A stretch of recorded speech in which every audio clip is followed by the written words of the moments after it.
ये बात मैंने बार बार कही है, पहले भी कही है कि क्रेडिट कार्ड लोगों को गरीब बनाने का काम कर रहा है। और जो भी लोग क्रेडिट कार्ड इस्तेमाल करते हैं वो खुद को गरीब बना रहे हैं। और एक नहीं, मल्टीपल तरीके होते हैं, बहुत सारे तरीके होते हैं, बहुत सारी आदतें होती हैं जिनके जरिए क्रेडिट कार्ड यूजर खुद की लाइफ को एक ऐसे रास्ते पर लेकर के जाते हैं जो उनको कभी अमीर नहीं होने देती। मैं आपसे यही कहूंगा कि अगर आप क्रेडिट कार्ड इस्तेमाल करते हैं तो प्लीज उसे आज से बंद कर दीजिए। और अगर नहीं करना चाहते तो जो 6 आदतें मैं बता रहा हूं, ये आदतें आप सुन लेंगे तो मुझे यकीन है कि आप क्रेडिट कार्ड का इस्तेमाल करना बंद कर देंगे और अपनी लाइफ को एक यू टर्न दे देंगे। अब बात करें क्रेडिट कार्ड से जुड़ी इन आदतों की, तो इसमें पहली आदत है कि लोग अपने क्रेडिट कार्ड से कैश निकालते हैं और उस कैश का इस्तेमाल करते हैं पर्सनल इस्तेमाल के लिए।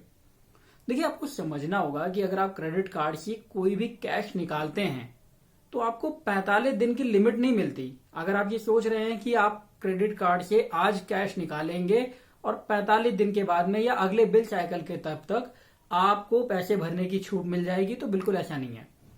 आप अगर आज कैश निकालते हैं तो आपको आज से ब्याज लगना शुरू हो जाएगा और ये ब्याज 2.5 से 3.5% मिनिमम हो सकता है और कुछ केसेस में और भी ज्यादा होता है।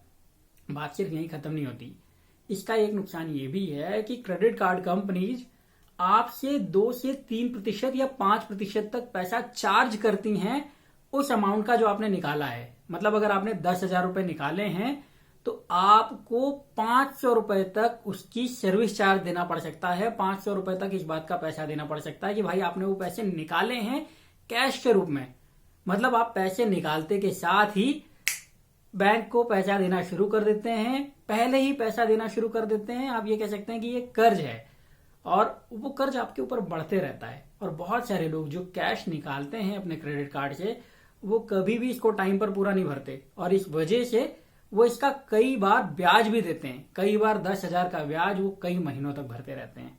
उम्मीद करता हूं आप ये गलती नहीं करते, और अगर करते हैं तो प्लीज आज से अभी से ये गलती करना बंद कर दीजिए, वरना आपको पूरी लाइफ कर्ज में ही डूबे रहना पड़ेगा। कर्ज में डूबे रहने की बात करें तो क्रेडिट कार्ड का मिनिमम बैलेंस पे करना वो दूसरी आदत है जो लोगों को जिंदगी भर कर्ज में डुबा के रखता है और कभी अमीर नहीं होने देता। मैं आपको डेटा बताता हूं। अगर आपने सिर्फ 20,000 रुपए का कर्ज लिया या क्रेडिट कार्ड से आपने 20,000 रुपए की कुछ खरीदी कर ली और आप इसका 2% का मिनिमम पेमेंट भरते रहते हैं, मिनिमम ड्यू भरते रहते हैं, जो कि करीब करीब 400 रुपए आएगा, और आपको साल का सिर्फ 18% ब्याज लगता है। ध्यान दीजिएगा, सिर्फ 18%, जबकि क्रेडिट कार्ड कंपनी 36% तक ब्याज लगाती है। कई बार ये 45%, 47% भी हो जाता है। मतलब आप 1,000 रुपए लेंगे तो उसके आपको 470 रुपए एक साल में देना पड़ेंगे, इतना ब्याज हो सकता है। ये बहुत ही स्कैरी बात है, लेकिन अभी भी डरावनी बात तक पहुंचे नहीं हम। डरावनी बात अब सुनिए। जब आप क्रेडिट कार्ड का मिनिमम बैलेंस भरते हैं और अगर आप मिनिमम बैलेंस 2% भरते रहेंगे 18% मिनिमम ब्याज दर पर, और इस जगह पर आपने 20,000 रुपए का कर्जा लिया है, तो आपको उस कर्जे को चुकाने के लिए मिनिमम बैलेंस के साथ में 30 साल लग जाएंगे। अगर हम 20,000 का 2% काउंट करें तो होता है करीब करीब 5,000 एक साल का, यानी कि 30 साल का 1.5 लाख रुपए आपको भरना पड़ेगा सिर्फ 20,000 रुपए के डाउन पेमेंट का या 20,000 रुपए के एक्चुअल अमाउंट का। अब बात यहीं खत्म नहीं होती, क्योंकि अगर ब्याज बढ़ता है, कोई नई पेनल्टी आती है, कुछ नए खर्चे हो जाते हैं, तो ये 30 साल और एक्सटेंड हो सकता है। अगर यहां पर कंपनी अपनी पॉलिसी चेंज कर देती है तो 30 साल और लंबा हो सकता है। मतलब आप खत्म हो जाएंगे लेकिन क्रेडिट कार्ड का कर्जा खत्म नहीं होगा अगर आप मिनिमम पेमेंट भर रहे हैं तो अगर आप इसी हालात में हैं, अगर आप इसी तरीके से पेमेंट कर रहे हैं, कोशिश करिए अपने पेमेंट को जितना ज्यादा कर सकें उतना ज्यादा करिए और क्रेडिट कार्ड को आज से इस्तेमाल करना बंद कर दीजिए। जब आप ऐसा करेंगे तो यकीन जानिए आपकी लाइफ बहुत ही खूबसूरत हो जाएगी। आपके ऊपर कर्ज धीरे धीरे खत्म हो जाएगा और आप खुद को अमीरी के रास्ते पर लेकर के जाएंगे। क्रेडिट कार्ड का इस्तेमाल करने वाले लोग जो तीसरी बहुत ही कॉमन गलती करते हैं वो ये है कि वो अपने क्रेडिट कार्ड के बैलेंस को ट्रांसफर करते हैं दूसरे कार्ड में। उनको लगता है कि यार इसकी ड्यू लिमिट आ रही है, इसकी ड्यू डेट आ रही है, हमने तो क्रेडिट कार्ड को पूरा तरीके से इस्तेमाल कर लिया है और अब इसको पे करना है, तो क्या करते हैं कि हमारे पास में तो 57 दूसरे क्रेडिट कार्ड और पड़े हैं, किसी एक में बैलेंस ट्रांसफर कर देते हैं।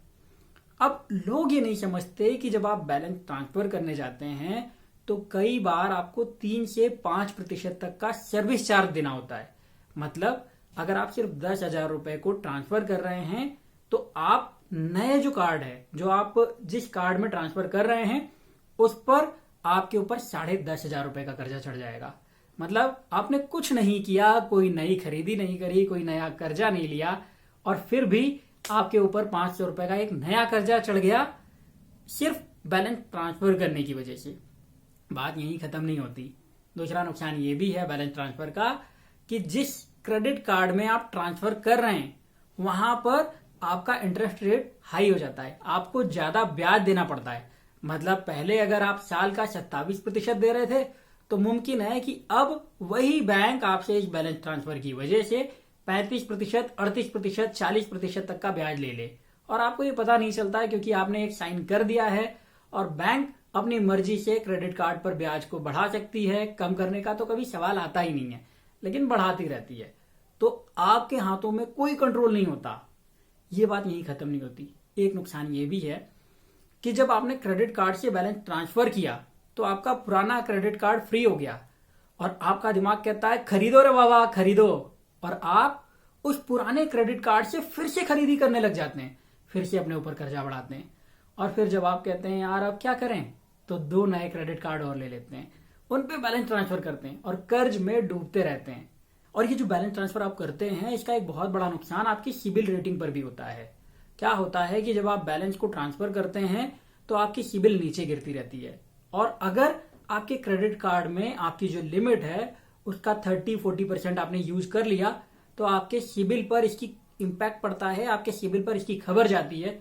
और लॉन्ग टर्म में जब आप कोई असेट खरीदने के लिए बैंक से लोन लेना चाहते हैं, जैसे कि आप अपने लिए कोई बिजनेस करना चाहते हैं उसके लिए लोन लेना चाहते हैं, या अगर आप अपने लिए घर खरीदना चाहते हैं, प्रॉपर्टी खरीदना चाहते हैं और तब लोन लेना चाहते हैं, तो ये जो आपका नेगेटिव सिबिल है ये आपको लोन लेने में बहुत परेशानी क्रिएट करता है। इसीलिए कहता हूं कि ये जो बैलेंस ट्रांसफर का खेल है इसको मत करिए। आप अपने क्रेडिट कार्ड को पूरा पे करने की कोशिश करिए, और कोशिश करिए कि कम से कम क्रेडिट कार्ड आप इस्तेमाल करें। क्रेडिट कार्ड यूजर्स की जो चौथी गलती होती है वो ये है कि वो लगभग हर चीज क्रेडिट कार्ड से खरीदने की कोशिश करते हैं। उनको लगता है यार क्रेडिट कार्ड है तो फिर हम डेबिट कार्ड का इस्तेमाल क्यों करें। अब आप ये समझ लीजिए कि जब आप कैश से कोई चीज खरीदते हैं तो आप 100 रुपए की चीज खरीदने जाते हैं, आपको यहां पर दर्द होता है, तो आप उस 100 रुपए की चीज को 90 रुपए देने की कोशिश करते हैं और कोशिश करते हैं कि सिर्फ 80 रुपए का सामान खरीदें, 20 रुपए फिर भी बचा करके वापस ले आएं। लेकिन जब आप क्रेडिट कार्ड से खरीदी करते हैं तो आपके दिमाग पर कोई फर्क नहीं पड़ता, आपको दिल में कोई दर्द नहीं होता। आप 100 रुपए का सामान खरीदने गए हैं और दुकानदार आपको 155 रुपए का कोई सामान बेचने की कोशिश करता है, आप ऐसे खरीद लेते हैं, क्योंकि आपका जो मेंटल कंडीशनिंग है वो क्रेडिट कार्ड को खर्चों से रिलेट नहीं कर पाता, और इस वजह से आप ज्यादा खर्च करते हैं। कई कंपनीज इसी के लिए आपको कहती हैं कि ज्यादा क्रेडिट कार्ड से खरीदी करिए, वो आपको कैशबैक देंगी, डिस्काउंट देंगी। क्यों देंगी भाई? उनको क्या मिल रहा है आपको कैशबैक देकर के और डिस्काउंट देकर के? उनको ये मिल रहा है कि आप ज्यादा खरीदी कर रहे हैं। तो क्रेडिट कार्ड से कोशिश करिए जितनी कम खरीदी कर सकते हैं उतनी कम खरीदी करिए, क्योंकि जब आप क्रेडिट कार्ड से खरीदी करने में लगे रहते हैं तो बहुत सारी ऐसी चीजें खरीद लेते हैं जिनकी ना ही आपको कोई जरूरत होती है, ना ही जिनकी आपको कोई चाहत होती है। बस आप खरीदते जाते हैं, खरीदते जाते हैं, खरीदते जाते हैं और अपना कर्जा बढ़ाते जाते हैं। और यहाँ पर बहुत सारे लोग तुक्का ये देंगे कि भाई हम खरीदी करते हैं तो हमको डिस्काउंट मिलता है, हमको बोनस कूपन मिलते हैं, हमको वाउचर मिलते हैं, हमको पॉइंट्स मिलते हैं। ध्यान दीजिएगा, जब आप 10,000 रुपए की खरीदी करते हैं तो आपको 200 रुपए का डिस्काउंट वाउचर मिलता है, 200 रुपए के आपको नंबर्स या पॉइंट्स मिलते हैं। और अगर आप इन पॉइंट्स को रिडीम करना चाहते हैं तो भी आपको खर्च करना पड़ेगा। मतलब 2,000 रुपए की खरीदी के लिए या 2,000 रुपए के पॉइंट्स के लिए आपको पहले 1,00,000 रुपए की खरीदी करना पड़ेगी। और अगर एयर माइल्स में है ये चीज तब तो फिर आप भूल ही जाओ, क्योंकि आप उतना फ्रिक्वेंट ट्रेवल करते होगे तब आप इसको रिकवर कर पाओगे, नहीं तो आप रिकवर कर ही नहीं सकते। तो कंपनी ये चाहती है कि आप ज्यादा खरीदी करें, ज्यादा खर्चा करें क्रेडिट कार्ड से, ताकि आपके ऊपर ब्याज बना रहे। और फिर जैसा मैंने कहा कि ब्याज की बात, कंपनीज आपको 1,00,000 रुपए पर 2,000 रुपए देंगी, लेकिन 1 महीने में 2,500 रुपए आपसे रिकवर कर लेती हैं।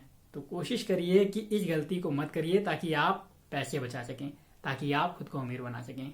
क्रेडिट कार्ड से जुड़ी जिस आखिरी गलती के बारे में मैं आपको बताने वाला हूं, वो है ज्यादा से ज्यादा क्रेडिट कार्ड के लिए अप्लाई करना और ज्यादा क्रेडिट कार्ड रखना।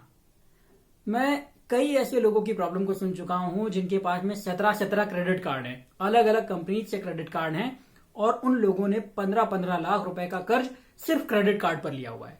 सिर्फ क्रेडिट कार्ड पर 17 लाख रुपए का उन्होंने कर्ज लिया है, और उस कर्ज को कैसे चुकाएं वो बता नहीं पाते, समझ नहीं पाते।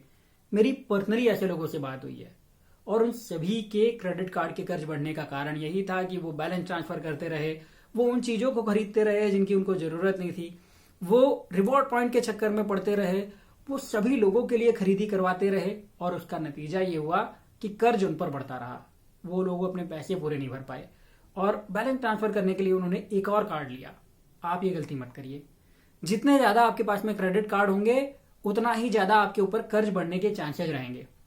मैं आपको यही कहूंगा कि अगर आप सारे क्रेडिट कार्ड बंद कर सकते हैं, कर दीजिए। नहीं कर सकते, जिन क्रेडिट कार्ड पर 1 रुपए का भी डेबिट नहीं है, 1 रुपए का भी कर्जा नहीं है, उन पर तुरंत के तुरंत कॉल करिए, कंपनीज को बोलिए कि मुझे ये क्रेडिट कार्ड बंद करना है, और उसके बाद में इवेंचुअली ग्रेजुअली हर क्रेडिट कार्ड को जितना जल्दी हो सके पूरा पे ऑफ करिए, पूरा पे ऑफ करिए, और उसके बाद में क्रेडिट कार्ड को पूरी तरीके से इस्तेमाल करना बंद कर दीजिए।